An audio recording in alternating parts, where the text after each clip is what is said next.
Direction les Ardennes à présent et cette récompense obtenue par les élèves du lycée agricole de Rethel. Leur projet Paysage de guerre, Paysage en guerre a été primé par l'opération Héritier de mémoire qui valorise les projets scolaires novateurs autour de la défense. Retour sur cette victoire avec Sébastien Valente et Alexis Dumoulin.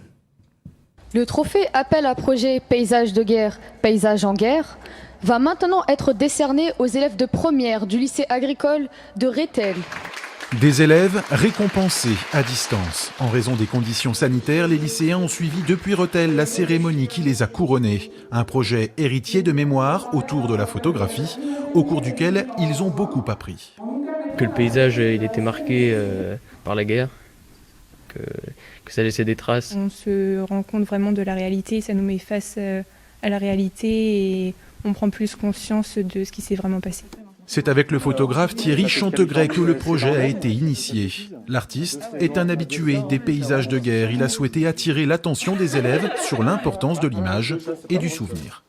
L'idée, c'était d'aller sur les traces des stigmates et des traces qui restaient du passage de la Grande Guerre dans quelques départements.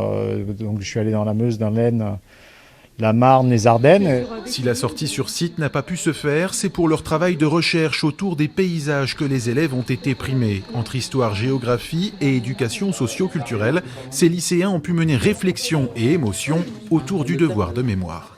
Les élèves ont d'abord fait un travail avec la documentation et les enseignants d'histoire-géographie du lycée, et ainsi que le photographe et l'enseignant de SC. Ils ont travaillé sur les paysages, ils ont réalisé des photographies du paysage.